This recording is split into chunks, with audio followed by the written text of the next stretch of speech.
Mulai dari kau mulai. T, saya ikut T. T.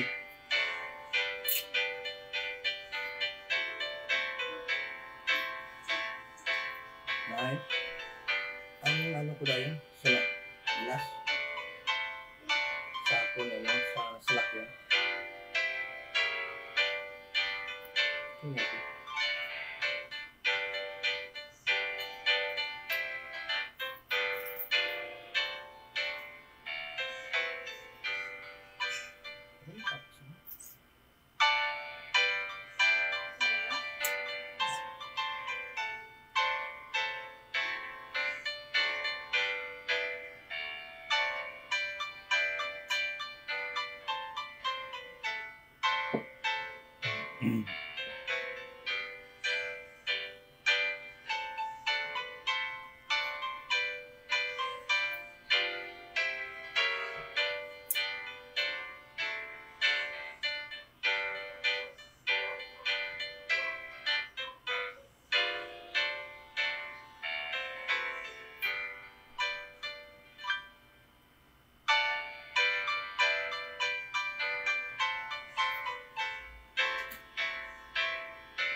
Bigla yan.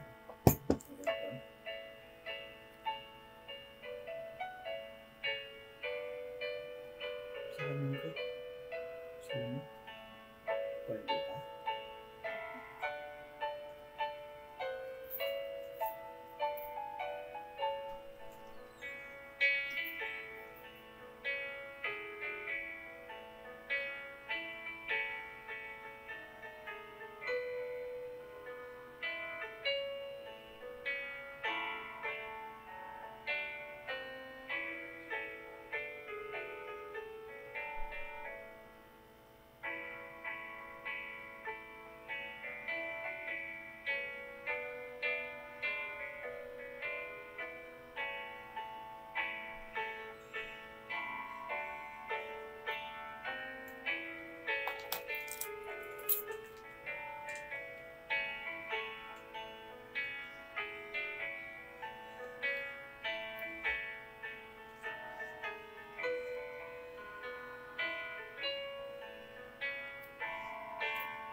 Magandang gabi po sa lahat ng nandito po sa Iloilo.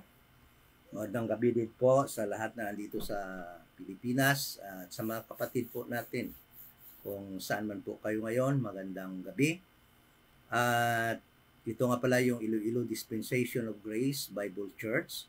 At nandito po tayo sa 7040 7th Street, Lawaan Village, Balantang, Haro. Yan po ang ating lugar kung saan po tayo nag-fellowship congregationally, physically po, no, na titipon po natin every Sundays at every time po na meron tayo mga ginagawa, mga Bible studies. So, sa muli, magandang gabi at tayo po ngayon ay mag-aaral po ng isang lesson, topic po na sabihin na po natin almost hindi po tinuturo ng iba. Kahit na maraming mga RD, kahit na po sa ibang lugar, ay umiiwas po dito dahil nga po taliwas po ito sa pinaniniwalaan ng karamihan na belief na pag tayo po ay dumating na po yung rapture, yung ating blessed hope, ay ira-rapture po tayo kasama yung mga physical body natin at papalitan po ang ating physical body ng mga or gagawin po itong tawag dito, no, resurrected body or papalitan ng or hindi papalitan kundi na ito pa rin ngunit babaguhin pa rin. Ibig sabihin yung mga namatay na i-resurrect yung luma nilang body at saka dadalhin sa langit at yung mga buhay pa ay papalitan or gagawin pong incorruptible but the same body. Tama ba yun? Yan ba ang turo ni Apostol Paul?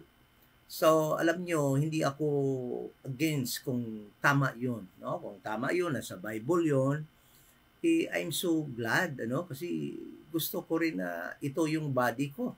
Wala naman akong galit dito sa body ko. Wala naman akong asar sa pagmumukha ko. Kahit na ganyan lang yung pagmumukha natin. Hindi naman natin kalaban yan na hindi natin gusto na yan ang ating isusuot doon sa heaven. Okay? Ngunit, hindi po kasi iba po yung turo ni Apostol Paul at yan pong ating pag-aaralan ngayon. At yung mga verses po na paki-mark nyo na po sa inyong mga Bible, yung mga chapter and verses natin pag-aralan, yan po ang 1 Corinthians chapter 15, verse 50 to 54, or until 55, 56. Then yung Romans chapter 8, verse 21 to 24. At yung 2 Corinthians chapter 5 verse 1 to 4. Yan pong mga verses natin pag-aralan na mag-provide po sa atin ng katotohanan kung ano ba talaga ang ating, kung pag-rapture ba sa atin, kasama yung ating earthly body na resurrected sa mga namatay na ligtas at sa mga buhay magiging incorruptible, ngunit yan pa rin yung body na yan. Kasi yan yung paniniwala. So, yan yung mga verses natin titingnan mamaya, no?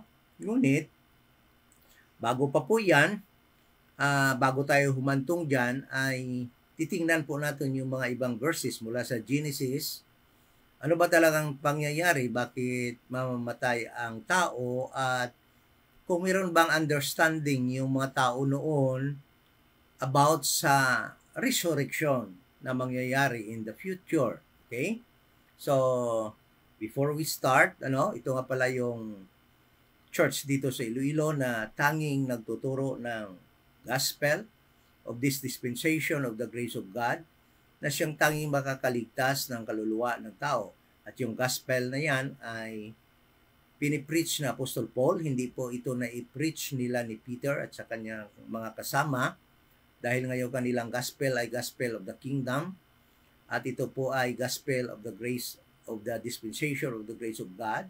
At yung gospel na ito ay yung tao sa ngayon, umpisa sa Acts chapter 9 hanggang rapture, ay mananampalataya na si Jesus Christ ay namatay, bayad po ng ating kasalanan, at yan ay according to the scriptures, at siya ay inilibing at nabuhay muli sa ikatlong araw upang tayo po ay bigyan ng buhay na walang hanggan according to the scriptures. Wala na pong ibang gospel na makakaligtas po sa panahong ito ng dispensation of the grace of God.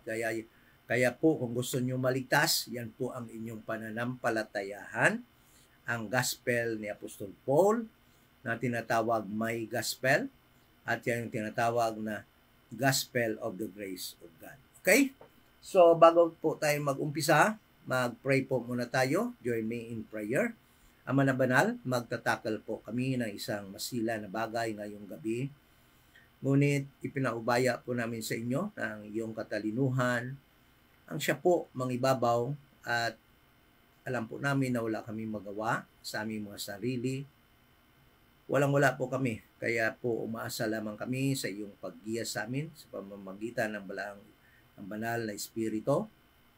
Please po, turuan mo po kaming mag-unlearn kung ano man po yung mga natutunan namin dati na hindi tama, at matanggap po namin ang mga katotohanan na ma-discover po namin sa aming pag-aaral ngayong gabi na ito. At yan po ay nagpapasalamat din kami na yung mga kapatid ay patuloy ang kanilang desire sa pag-learn na yung masalita rightly divided, at patuloy silang nagbibigay ng kanilang time upang mag-join po sa Bible study nito.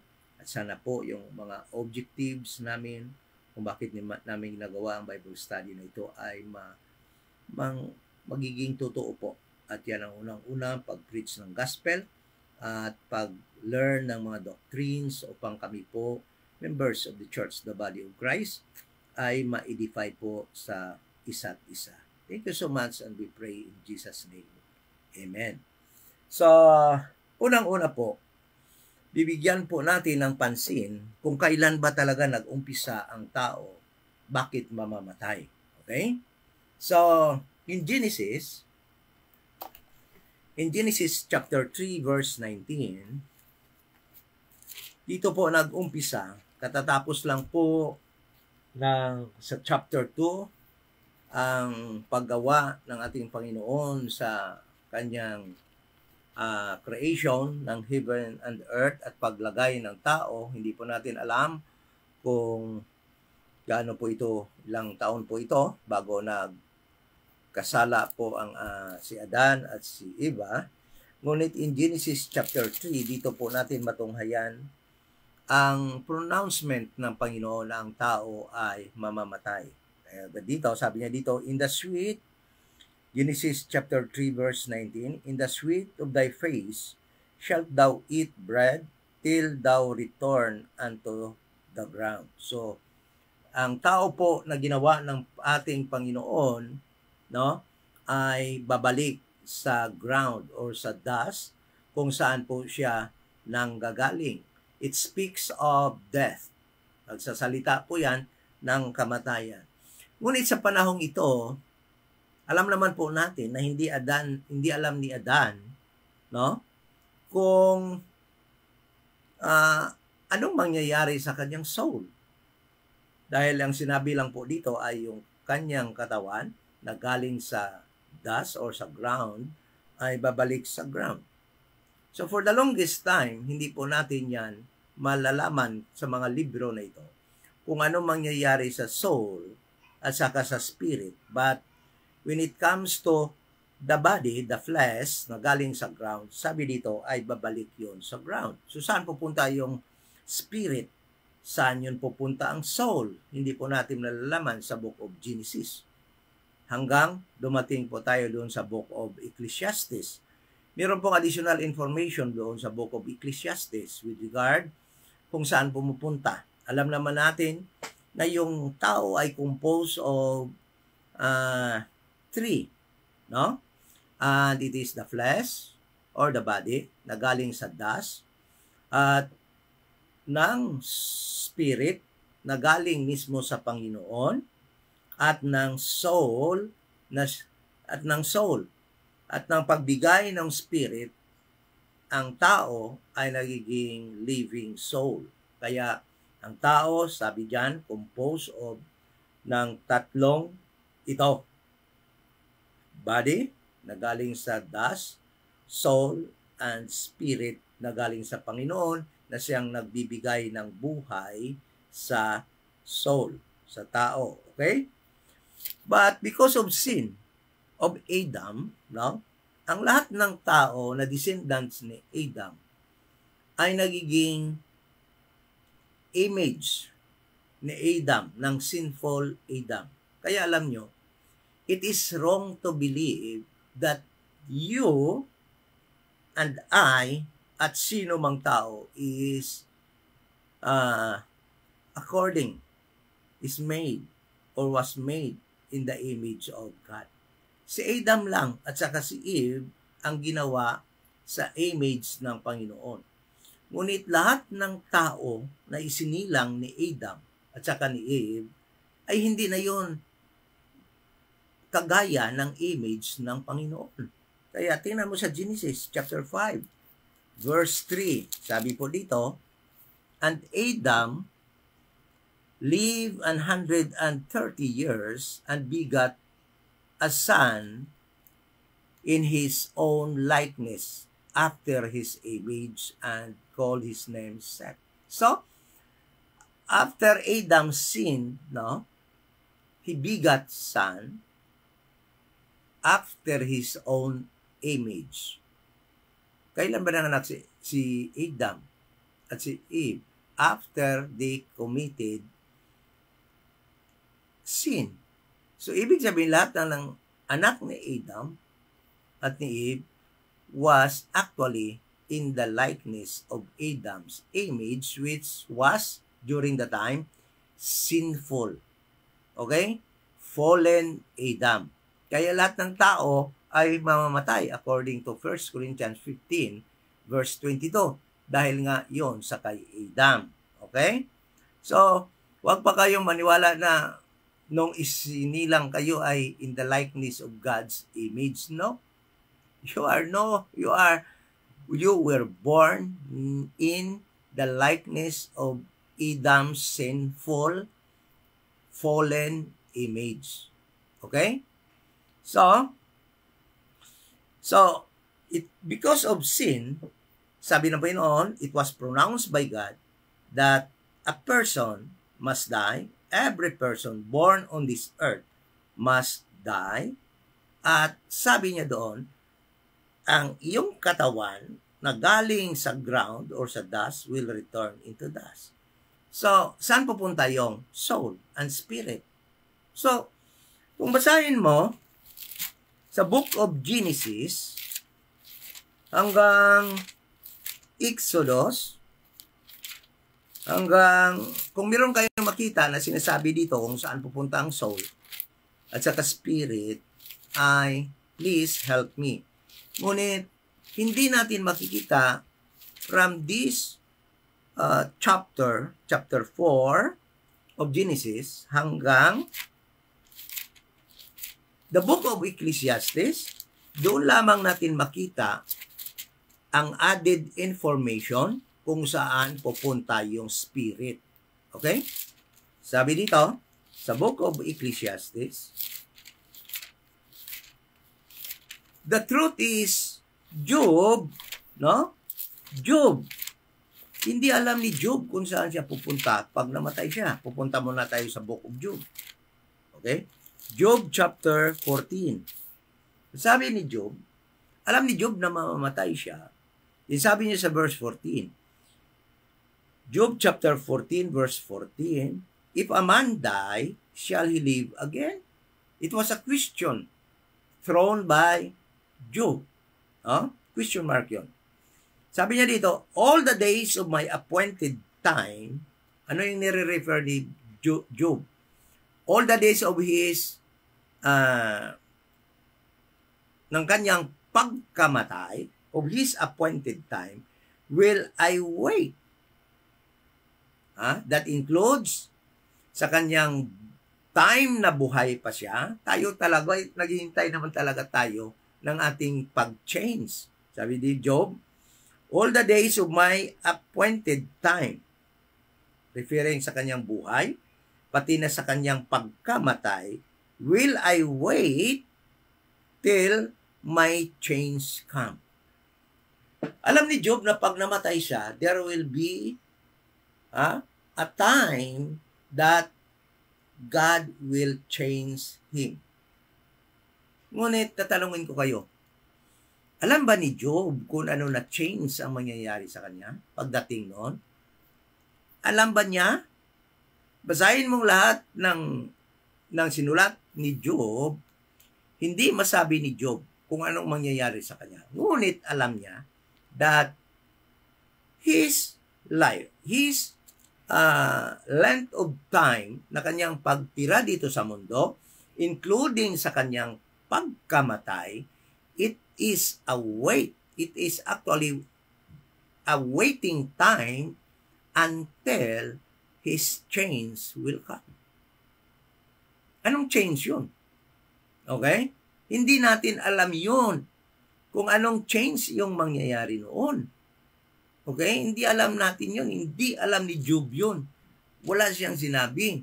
Ngunit alam niya na yung kanyang pagkabuhay dito sa mundo, hanggang mamamatay siya, hanggang dumating yung kanyang appointed time, referring to his death, no?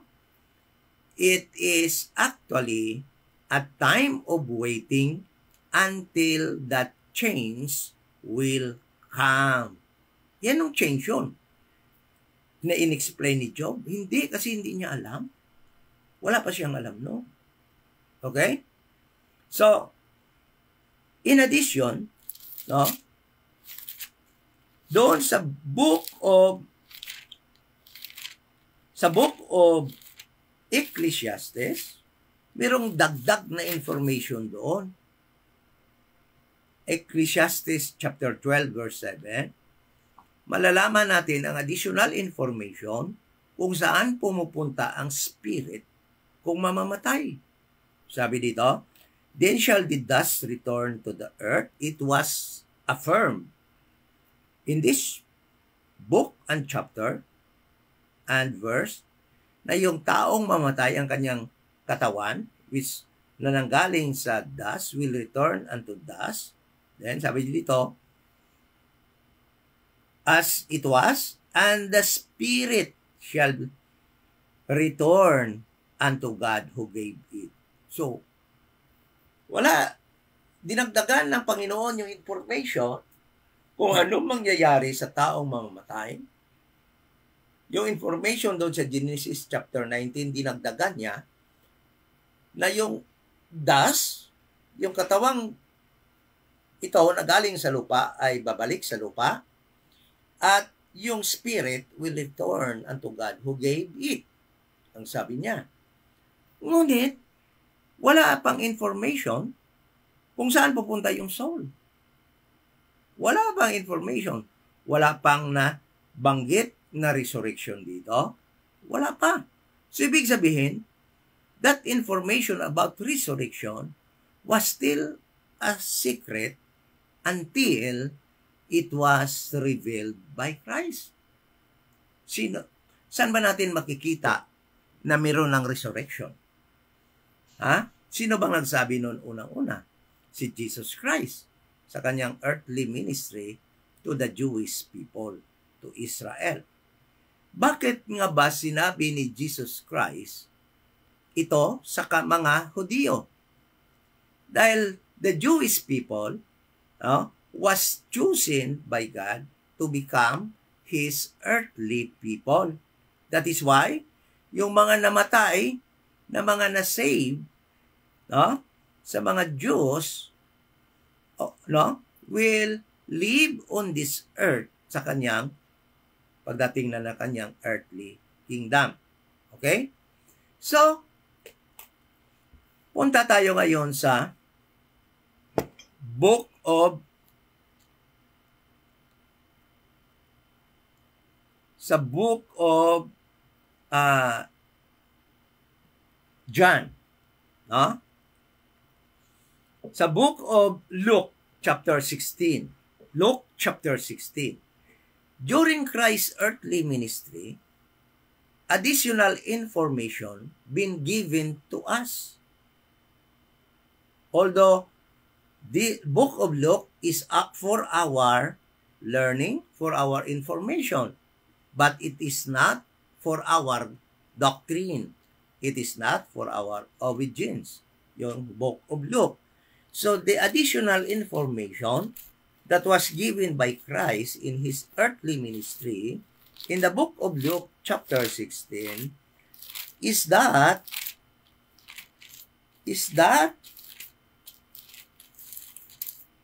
ni-reveal ni Kristo kung saan pupunta yung soul ng tao.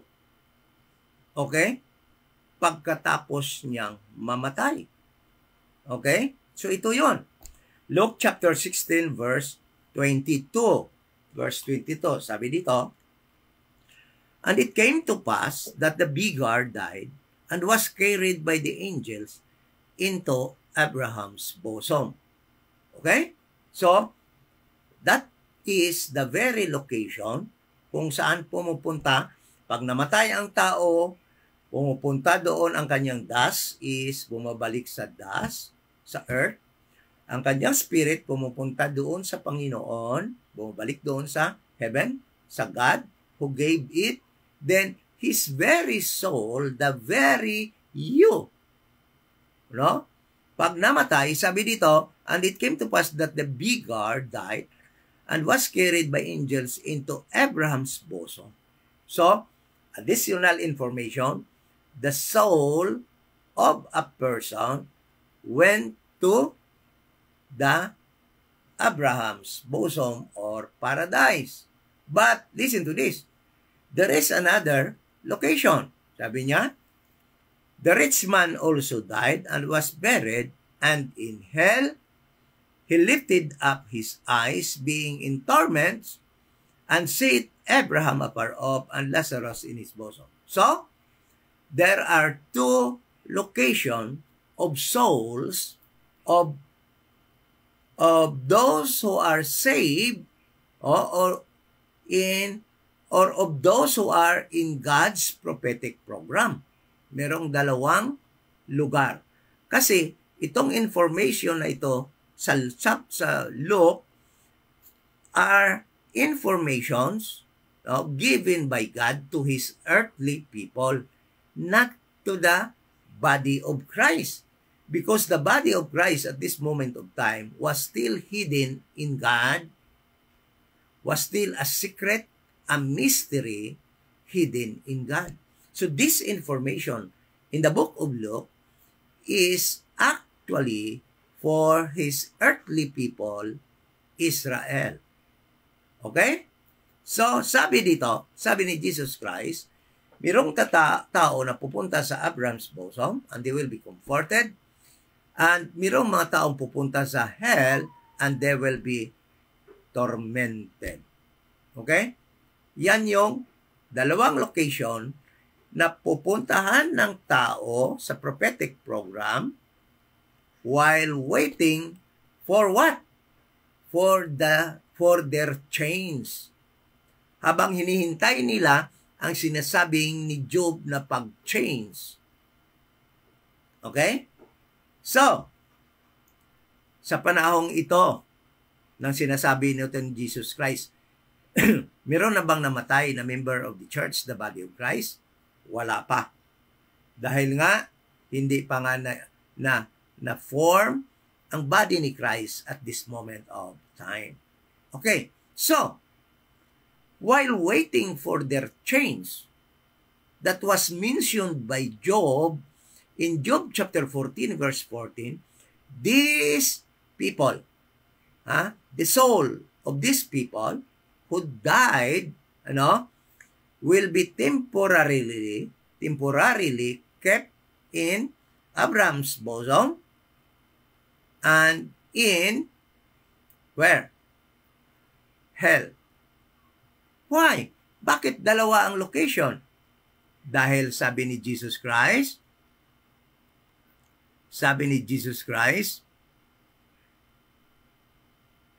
in John chapter 5 verse 29, John chapter 5 verse 29, sabi ni Jesus Christ,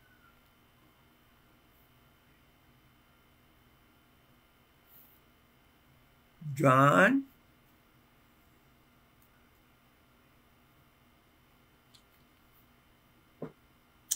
chapter 5 verse 29.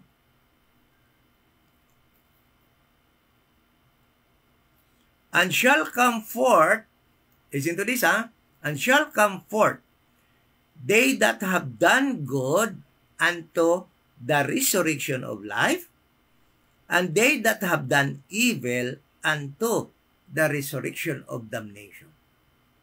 Why? Bakit merong dalawang location temporarily na pinuntahan itong mga soul ng tao na matay sa prophetic program? Dahil darating yung araw na sa pag-change nila, i-resurrect sila unto life and is resurrect unto eternal damnation. Kailan mangyayari ito? Ang resurrection na ito. Kailan ito mangyayari ang kanilang change? Revelation 20 verse 4 to 6. Revelation 20 verse 4 to 6. Ito yung kanilang pag-change na ng kanilang mga soul na namatay na mga unto life. Okay? Who died or mag-join sa resurrection unto life. Ito yung kanilang resurrection or pag-change ng kanilang body. Okay? Sabi dito, chapter 20, Revelation chapter 20, verse 4 to 6. And I saw thrones, and they sat upon them, and judgment was given unto them. And I saw the souls of them that were beheaded for the witness of Jesus, and for the word of God, and which had not worshipped the beast, neither his image, neither had received his mark upon their foreheads or in their hands. And they lived and reigned with Christ 1,000 years. But the rest of the dead lived not again the 1,000 years, which were finished. This is the first resurrection. So, this is the first resurrection. Blessed and holy is he that hath part in this resurrection. On such the second death hath no power, but they shall preach and of God and of Christ, and shall reign with him 1,000 years.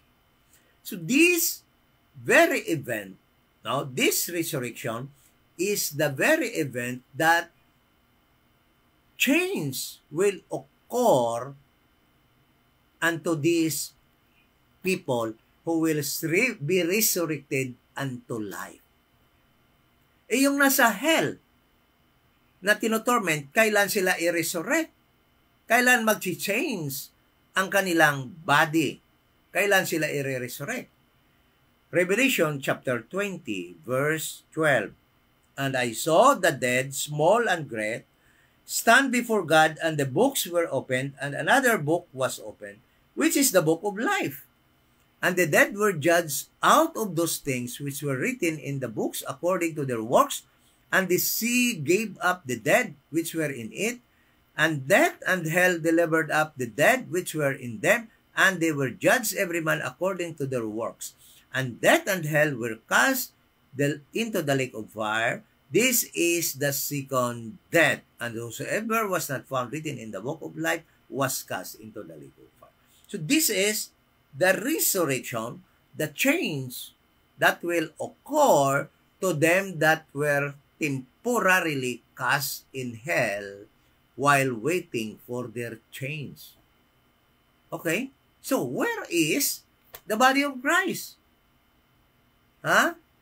Wala pang body of Christ dito. paano mag-change ang body ni Christ? Did God promise resurrection to the body of Christ? Ang Panginoon ba ay nag-promise, nagsalita ba ng resurrection to the body of Christ? Alam nyo, when you read from Genesis up to the book of Acts, listen to this. There are no instruction for the obedience of the church, the body of Christ, that were written from this book. Ibig sabihin, yung resurrection na babasa natin dito is exclusively for them that will be resurrected and will be changed pagdating ng panahon doon sa Revelation chapter 20 at verse 4 to 6 and Revelation chapter 20, 12 to 15. Ito yung resurrection para sa kanila. They will be resurrected bodily. Paano yan dinescribe ng Panginoon doon sa Ezekiel chapter 37? Let us go to Ezekiel 37. Kung ano ba ang mangyayari sa kanila sa resurrection na ito. Bibigyan ba sila ng ibang body? No. Bibigyan ba sila? I-change ba ang kanilang body? Papalitan ba ng ibang body? No. They will be resurrected. Ibig sabihin, kung ano yung body nila, nung mamatay sila, yun din yung ibabangon ng Panginoon. Okay? Sa mga na-save sa prophetic program. Tingnan natin sa Ezekiel 37 how God described the resurrection of His earthly people in the prophetic program. Ezekiel 37. Sabi dito,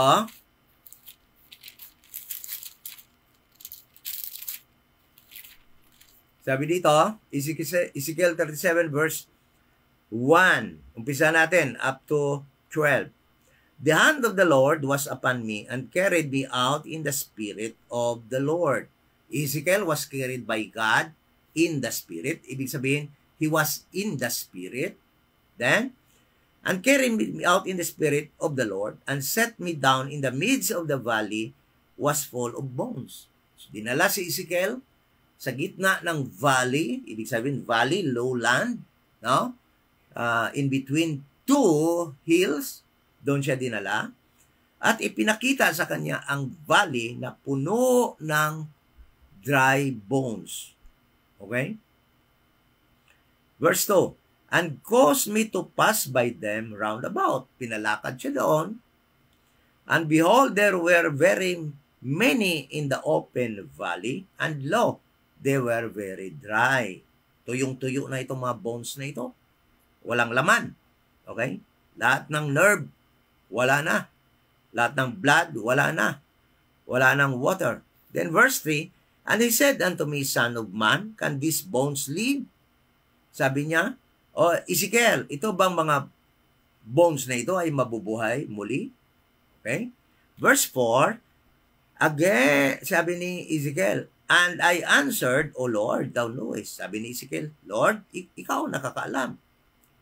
Verse 4, and again he said unto me, prophesy upon these bones, and say unto them, O ye dry bones, hear the word of the Lord.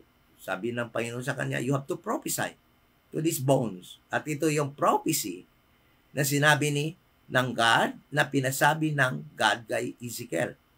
Verse 5, thus saith the Lord God unto these bones, behold, I will cause breath to enter into you, and ye shall live.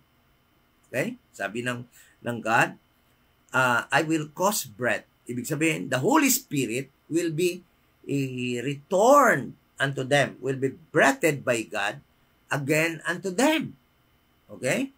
Kasi alam niyo yung sa Genesis, when God breathed unto the the ground that he formed, the man became a living soul. Doon pa nabuhay.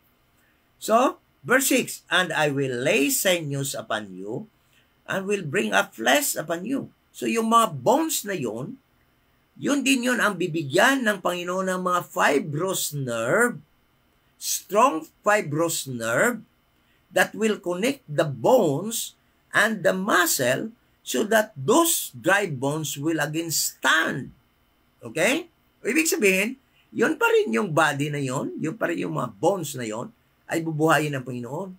Ibabalik ang kanila yung body, ibabalik yung kanilang bones na i-connect, and that is by putting sinews upon them. Yung sinews ay, ibig sabihin nun ay strong fibrous nerve na magko-connect upang matibay yung mga bones at saka muscles na flesh na ibabigay ng Panginoon upang mabuhay muli, makatayo muli. So sabi niya, so I prophesied as I was commanded, and I prophesied there was a noise, and behold, shaking of the bones came together, bone to his bone. So kung yung tao na yun, yung bone niya, kumilos at nag-join together. Okay? Yan yung resurrection. Ganyan how resurrection should happen in the future in Revelation. Ang kanilang bones magkukunik-kunik, then bibigyan sila ng sinews, flesh, muscle, so that that bone again can stand. And sabi dito, and when I behold, lo, the sinews and the flesh came upon them, and the skin covered. They were covered by skin, them above, but there was no breath in them. Puro wala pa rin silang breath. Okay? Hindi pa rin sila buhay. Hindi pa rin sila huminga-hinga. Then verse 9, sabi ng Panginoon, then said he unto me, prophesy unto the wind. Ito na naman ngayon. Ang wind na naman ang inutusan ng Panginoon. Prophesy unto the wind. Prophesy, son of man, and say to the wind, thus saith the Lord, come from the four winds of breath, and breath upon this slain, that they may live. So I prophesied as he commanded me, and the breath came into them, and they lived and stood upon their feet, an exceeding great army. So nabuhay sila lahat after the wind or the Holy Spirit of God, or the Spirit that came from God was breath unto these dead bodies. So sino ito? Sino itong nasa bali na ito? Verse 11, then he said unto me, son of man, these bones are the whole house of Israel. Body of Christ, Israel. Behold, they say, our bones are dried, and our hope is lost. We are cut off from our part. So, the resurrection, which is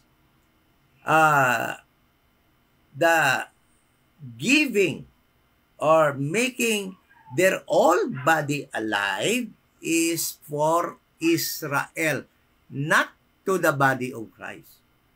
Okay? So maliwanag na maliwanag po yan nga ang resurrection ay para sa earthly people ng Panginoon natin na yung Israel. Ibig sabihin, yung maliligtas sa prophetic program from Adam, okay, hanggang sa Acts chapter, sa Book of Acts, hanggang mag-diminish ang prophetic program, no?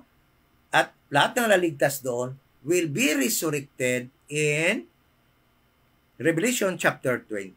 Yan yung time ng kanilang chains na sinasabi din ni Job na hindi niya alam ba't naghihintay siya ng kanyang pag-chains. Yung chains na yon is resurrection by their own body itself that will happen, no? Kagaya ng dinidescribe dito sa Ezekiel chapter 37. It is for Israel.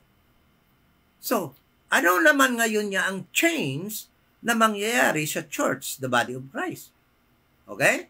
So, alam naman natin na the church, the body of Christ, if we really rightly dividing the word of truth, alam naman natin na yung instruction natin ay andidiyan sa Romans to Philemon.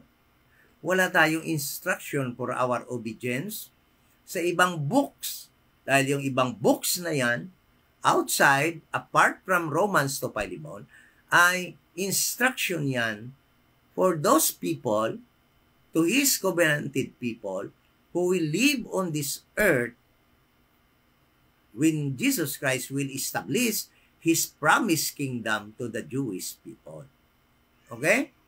So, kung babasahin natin ang Romans to Philemon, doon tayo kukuha ng instruction, ng information, how our body will change kung tayo ay mabuhay na muli. Yung mga namatay sa panahon ng dispensation of the grace of God. Doon po tayo kukuha ng information.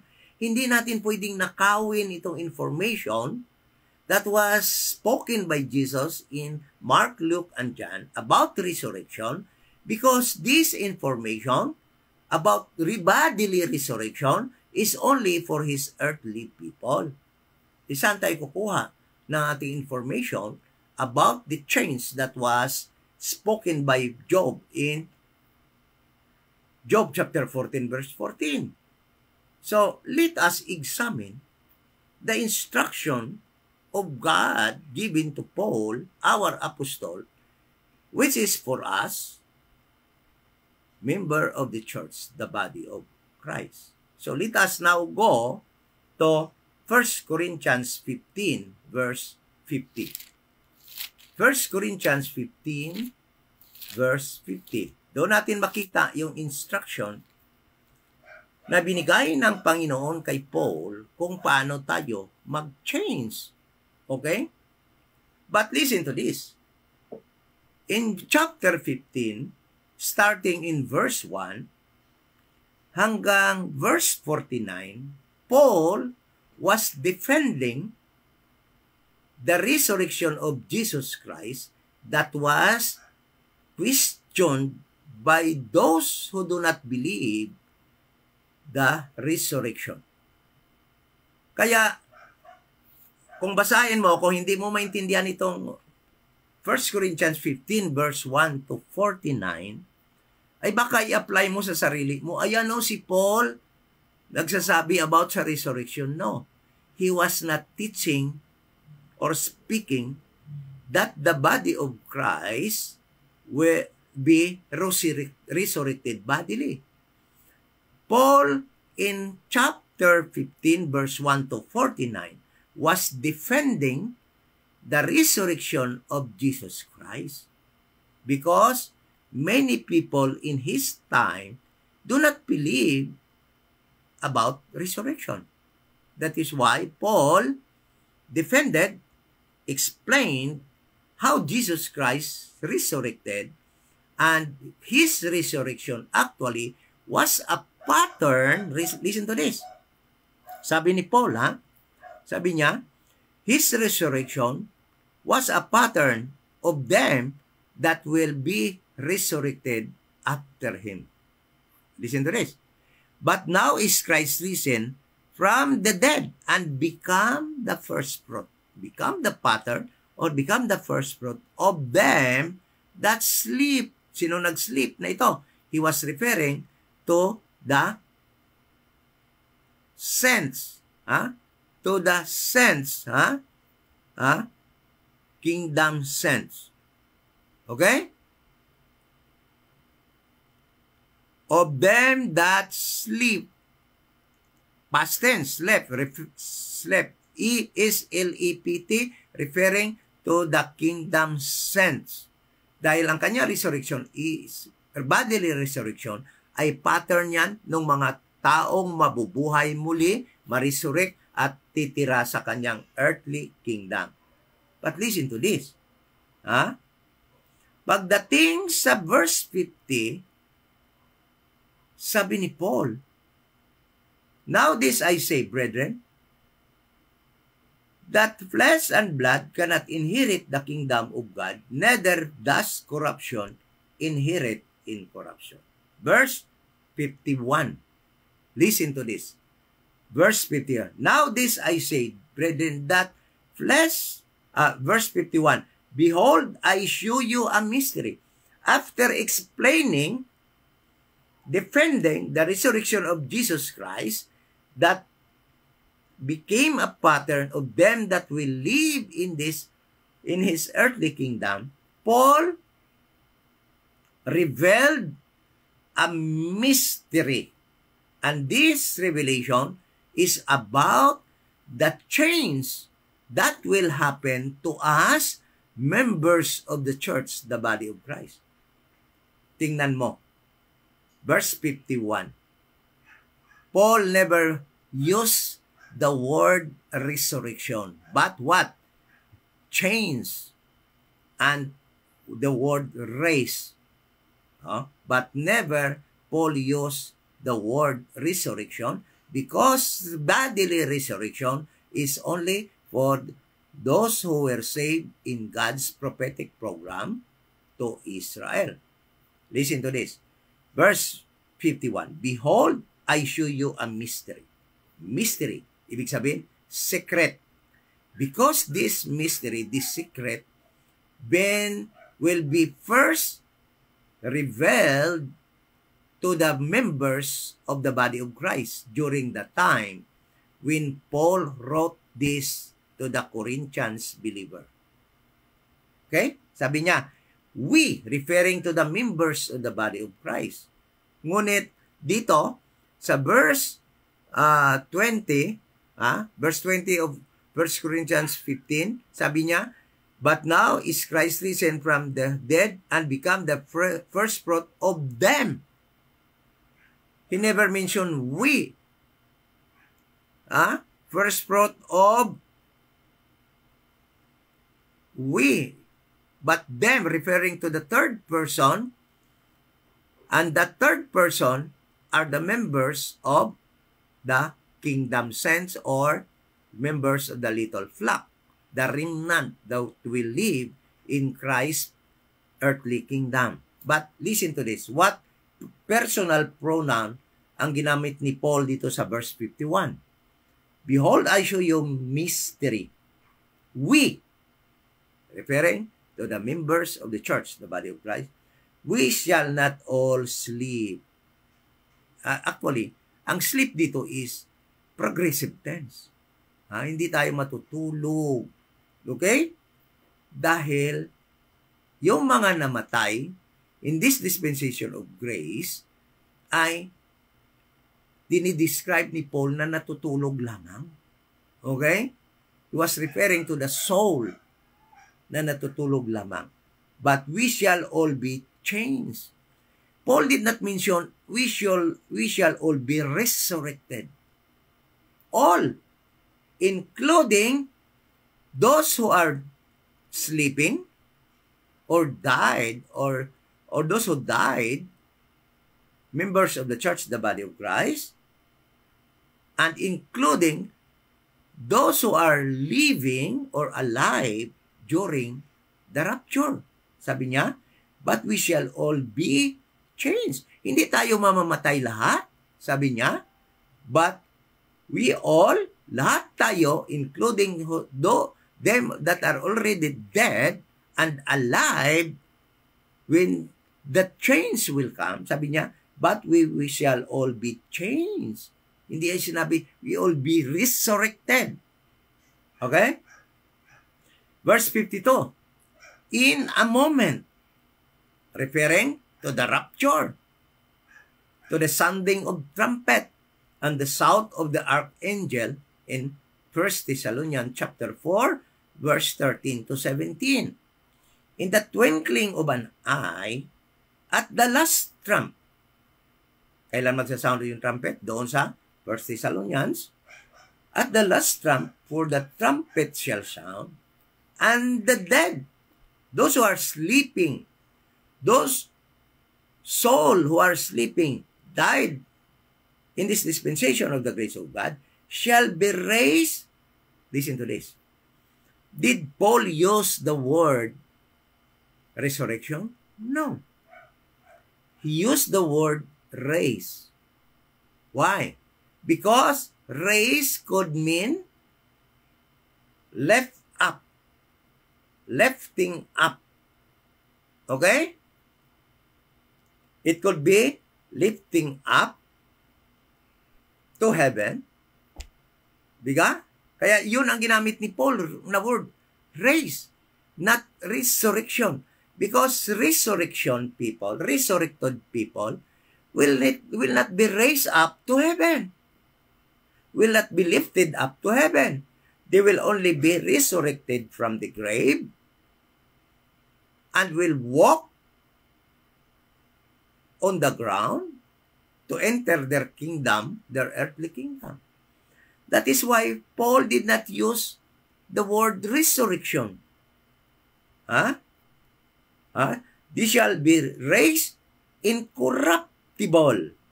And we shall be what? Changed. Ito yung ating pag-change. Okay? For this corruptible, referring to the body, must put on incorruption. Will be changed. Ang gamit niya, change. The verse before, must put on incorruption. This mortal must put on immortality. Okay.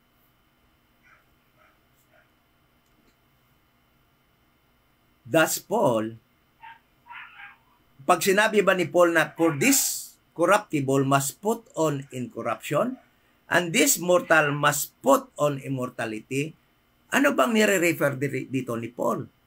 Ang pagkakalaan ng iba, i-resurrection daw, i-resurrect daw yung body.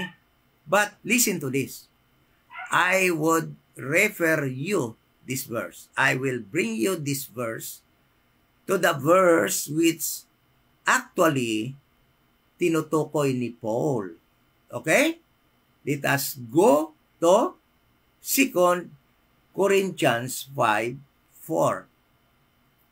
2 Corinthians 5:4. Ito yung pagiging incorruptible ng corruptible na ito. Hindi resurrection, bodily ang nire-refer ni Paul. Ano brother? Ito. Punta tayo sa 2 Corinthians 5:4. 2 Corinthians 5:4. Anong sabi ni Paul? For we that are in this tabernacle, sabi niya, though grown, being burdened, not for that we would be unclothed, but clothed, upon that mortality might be swallowed up of life. Okay? So ano? Anong ibig sabihin ni Paul? Mariresurrect ba? Hindi. Sabi niya, for we that are in this tabernacle, though grown, being burdened, not for that we would be unclothed. Hindi na ma-unclothed tayo, but sabi niya, but clothed. Upon that mortality might be swallowed up. Paano mangyayari yun? Ha? Paano mangyayari yun? Verse 2. For this we groan. 2 Corinthians 5:2. For this we groan earnestly, desiring to be clothed upon with our house, which is from heaven. So anong isusuot natin para magiging incorruptible itong corruptible na ito? Mariresurrect ba tayo? Ang body na namatay na, nung mga namatay? Magre-resurrect ba? No.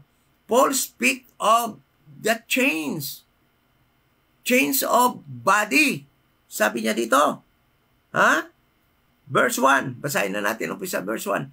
For we know that if our earthly house of this tabernacle were dissolved, madlusaw na, madunot na, having building of God, hindi niya sinabi dito, it will be resurrected again.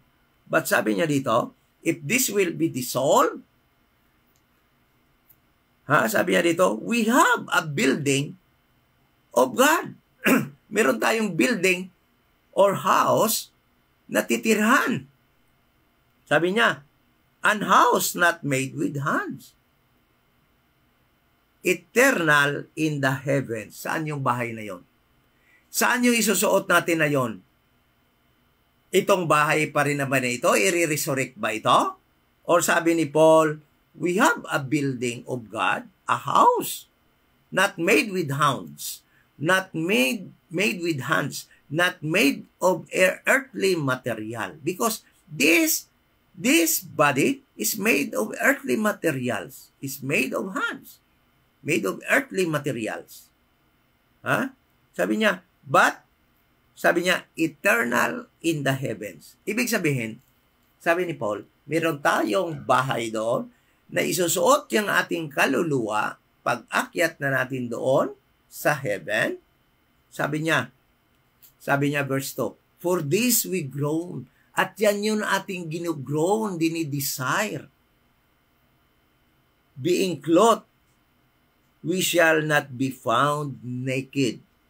For we that are in this tabernacle groan, being burdened, not for that we would be unclothed, but clothed, upon that mortality might be swallowed up of life. So, yung tinutukoy ni Paul dito sa 1 Corinthians 15, na pag-change is not mag-change yung katawan natin, mariresurrect, but sabi ni Paul, you will be changed, you will clothed by that house made in heaven, made of heavenly material, prepared by God to you in the heaven. Napakaliwanag naman yan eh. Kung pupunta ka doon sa Matthew, Mark, Luke, and John, na instruction ni Jesus Christ para sa kanyang earthly people, din talagang akala mo magsusuot ka ng mariresurrect ka. But never Paul mentioned that the dead in Christ, so who are them that are sleeping in this dispensation of the grace of God, the souls that are sleeping will be resurrected with his body. No. Paul didn't mention that. Did not speak about that our body will be resurrected, but will be changed. And that change will happen in the rapture. Okay? Tingnan mo mga kapatid. Ito pa. Sabi nila, tingnan nyo sa Romans chapter 8. Hindi ba yan resurrection? Ang redemption ng ating body? Romans chapter 8. Anong sabi dito? Chapter 8, verse 21. Alam mo, pag hindi tayo magra-rightly divide, akala natin itong Romans chapter 8, resurrection na ito kasi nga nagtuturo ng resurrection doon sa prophetic program. But this, what are written in Romans to Philemon is not connected with the resurrection taught by Jesus Christ in Matthew, Mark, Luke, and John. This is very different. Okay? Romans chapter 8, verse 21. Sabi nila, ay ano, resurrection yan? No. This is not resurrection. This is about the change that will happen to us by the time of rapture. Okay? Sabi dito, verse 21, because the creature itself also shall be delivered from the bondage of corruption. Yes, that is true. The creation itself, all creation of God, will be bondage, will be delivered from the bondage of corruption. Ibig sabihin, time will come that everything is not already corrupted, but eternal na, in eternity. There is no more corruption there. There is no corrupted being there, including God's creation, the trees, the animals, no? Then, verse 22. For we know, we, members of the church, the body of Christ, we know that the whole creation groans and travails in pain together until now. Yes, that's true. All creation, even we travail in, sabi dito, we travail in pain. That is why we feel pain, no? This body is frail, nakakaramdam ng sakit. Yes, that is true. Even the creation of God, the trees, the plants, no? Alam nyo, pag tinataga nyo yung plant, nakakaramdam yan ng sakit. Pag nasasaktan yung mga plants din yan, including animals. Every creation of God. Verse 23, and not only they, hindi lamang sila, but ourselves also, members of the church, the body of Christ, which have the first fruit of the Spirit. Even so, ourselves groan, kahit na yung ating mga sarili, nag-groan within ourselves, waiting for the adoption, to wit, the redemption of our body. Yung pagtubos ng ating body. Redemption could also mean ng pag-change ng ating body. It does not speak of resurrection bodily. Na yung body natin ay yun pa rin, ay mag-change lamang into incorruptible. Hindi yun nag-speak ng mga namatay ay mag-resurrect. But it speak of change, redemption. Okay? Of our body. So, ano ba itong redemption na ito? Ha? Nag-groan. Tingnan mo. May kaibahan ba ito sa sinabi ni Apostol Paul sa 2 Corinthians chapter 5, verse 2? May kaibahan ba itong groan na ito? Ano ba ang ginag-groan natin na ito? The adoption. Ha? Na magiging maangkin na natin yung pagiging realization ng ating pagiging anak ng Diyos at magiging atin na yung lahat ng promises doon sa atin, yung mga spiritual blessings natin na ando doon sa langit. Yan yung ating ginag-groan. At kailan mangyayari yon? Ha? By the time this body will change, will be redeemed, or will change. By the time na magiging atin na yung body na gino-groan natin, na maangkin natin. At ano ba yung gino-groan natin? Resurrection ba? No. Let us go back again to 2 Corinthians chapter 5, verse 15. Verse 1 to 4. Listen to this. And compare. Ito. Huwag niyong alisin itong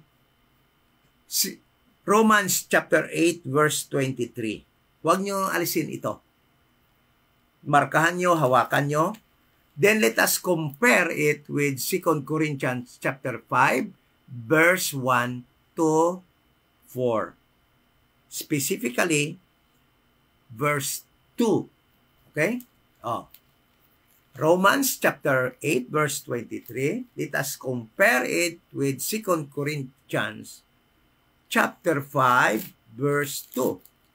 Ang gino-groan ba natin is resurrection or change? Okay? Verse 1, 2 Corinthians chapter 5, verse 1. For we know that if our earthly house of this tabernacle were dissolved, we have a building of God, an house not made with hands, eternal in the heavens. Verse 2. For in this we groan earnestly, desiring to be clothed upon with our house, which is from heaven.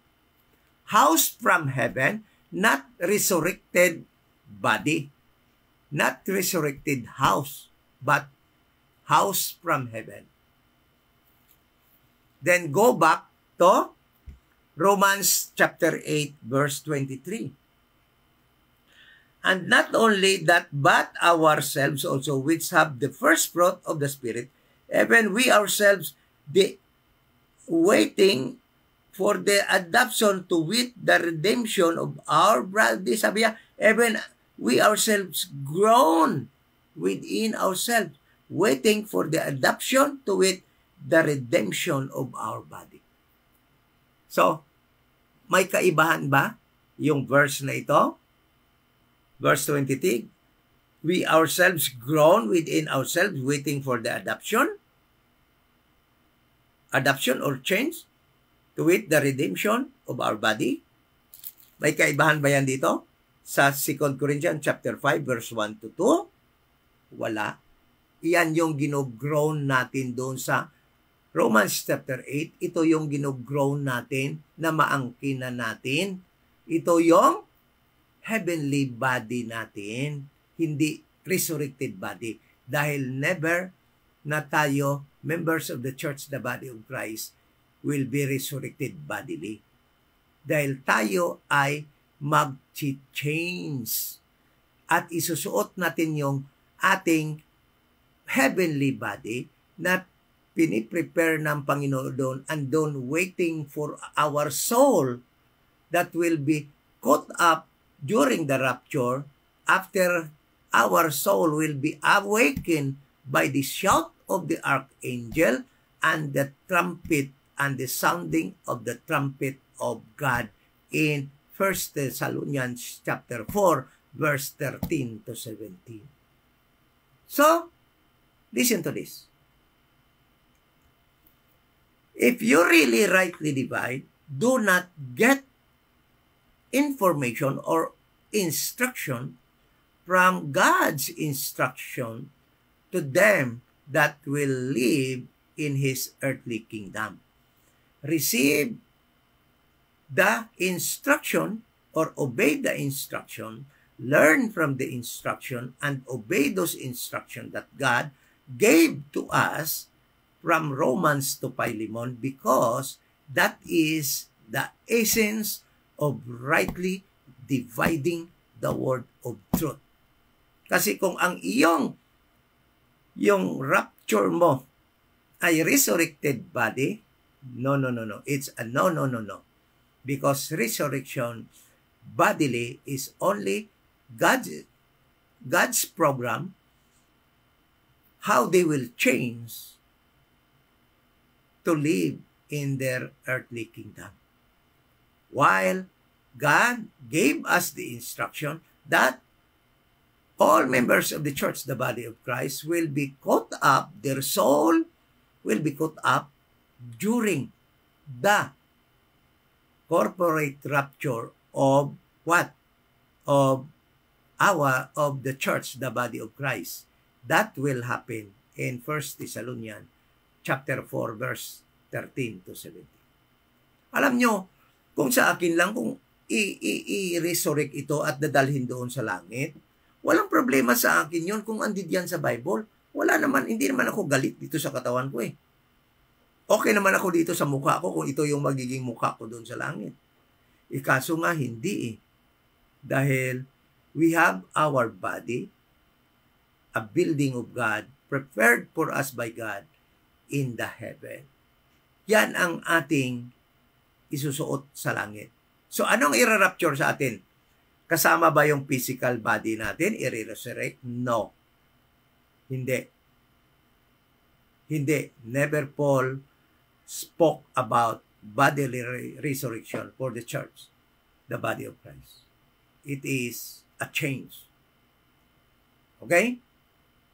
Ang mga buhay automatically will change. Their soul will go up to heaven and will be clothed by that heavenly building or body made of heavenly material prepared by God to us. So, yung tanong, Ito lang, nagra-rightly divide ka ba talaga? Or magmi-mix ka pa rin?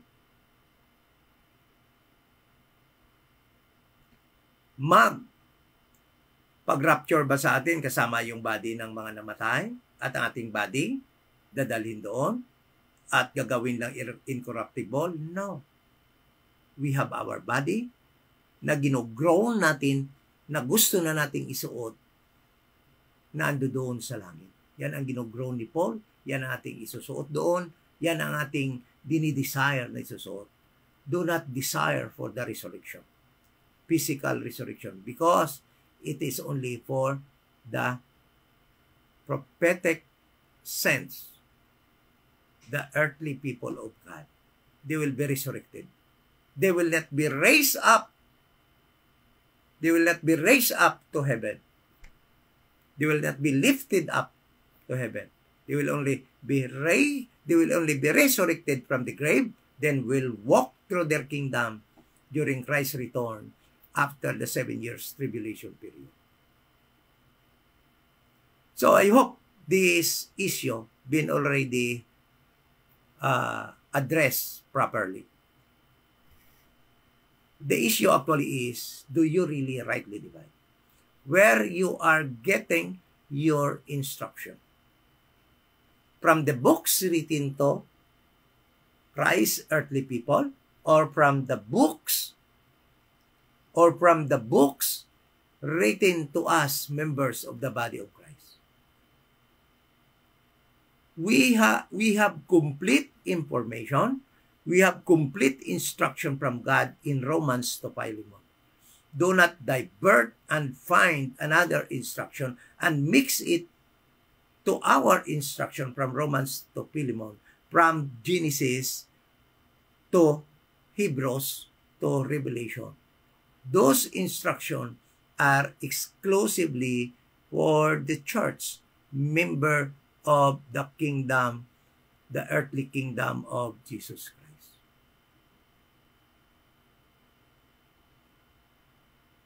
So, hopefully, this issue been addressed properly, and there will be no more arguments to us, members of the body of Christ. To us, so rightly divide the word of truth. To us, so are getting our instructions from Romans to Philemon. Ngunit, kung papansinin mo yung talagang maraming instruction doon ni Christ sa kanya, Matthew, Mark, Luke, Andrew, talagang malilito ka. Kasi,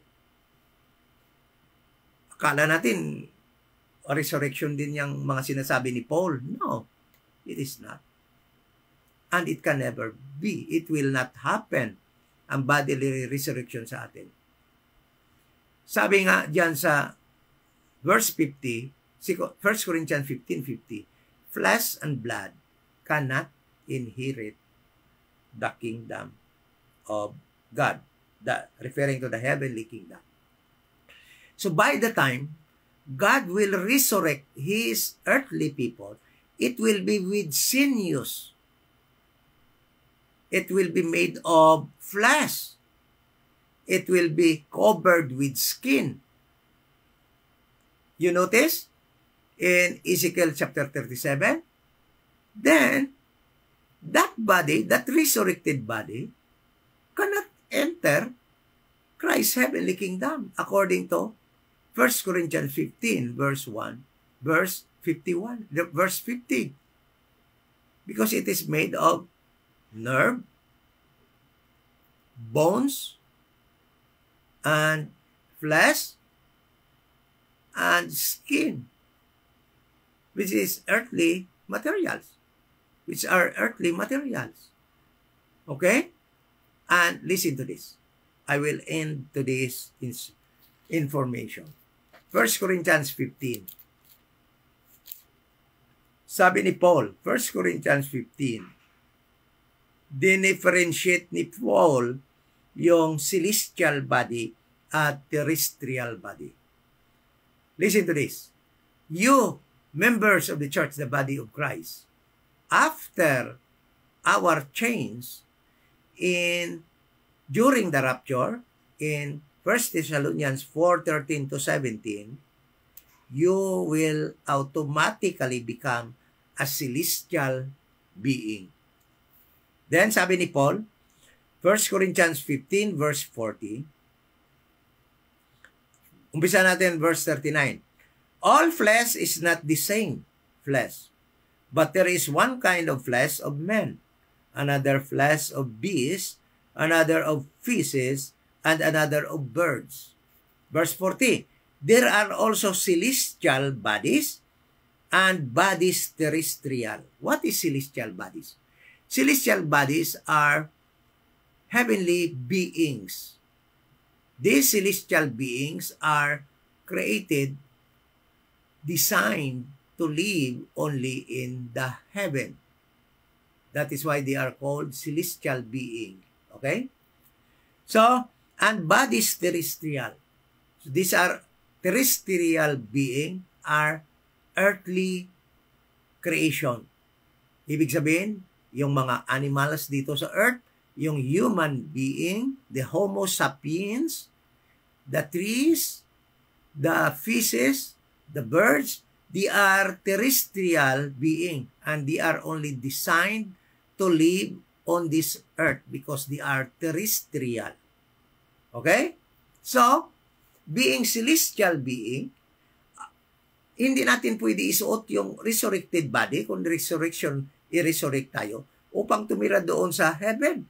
Because that resurrected body, even though they are resurrected, they are still terrestrial body.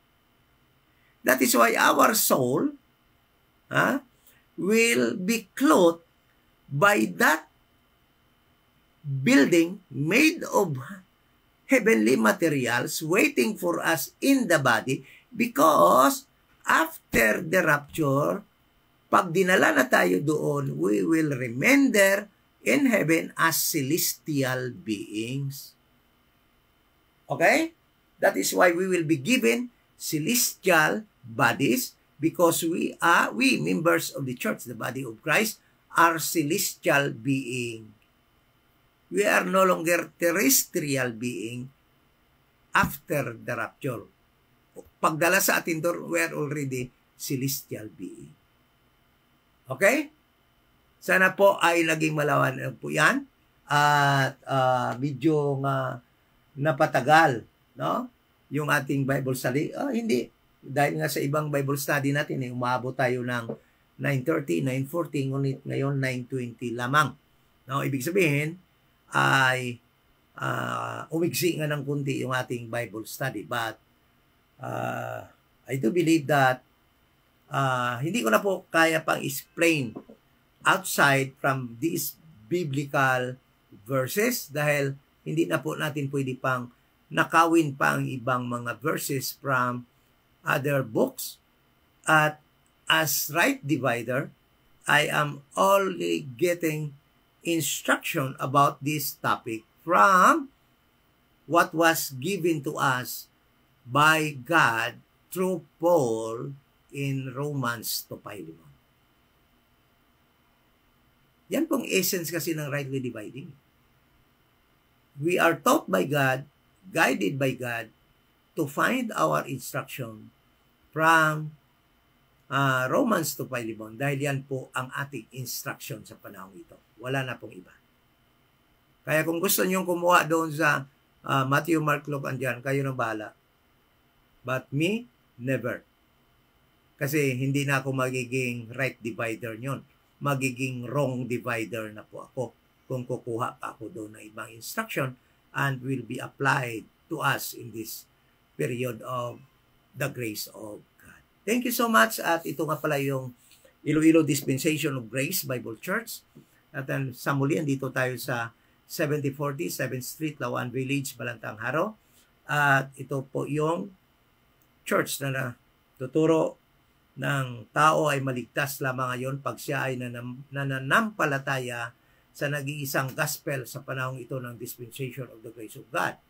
At upang kayo po ay maligtas, wala po kayo ibang pananampalatayahan, kundi manampalataya kayo na si Jesus Christ ay namatay bayad po ng ating mga kasalanan according to the scriptures. He was buried and rose again the third day according to the scriptures.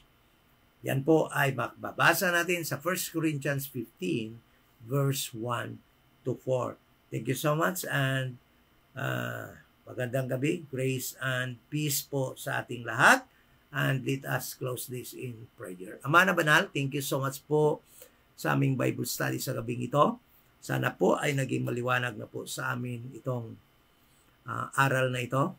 Na kami ngayon sa panahon ng dispensation of the grace of God, we are not waiting for that resurrection, physical resurrection, but we are waiting for the change of our body sa panahon ng rapture.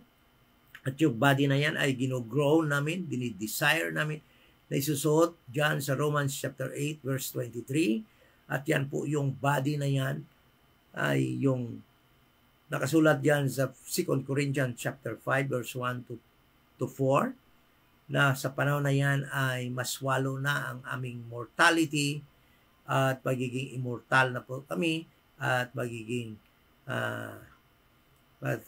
namin at magiging celestial being na po kami dyan at dadalhin mo po kami dyan sa iyong heavenly kingdom and to be with you forever in that heavenly kingdom. Salamat po sa truth na yan at salamat po sa pagturo sa amin kung paano kami mag-aral ng Bible rightly divided upang hindi po kami maligaw, magkuha ng aming mga instruction from the other books of the Bible, the 53 other books which was written only to the Jewish people.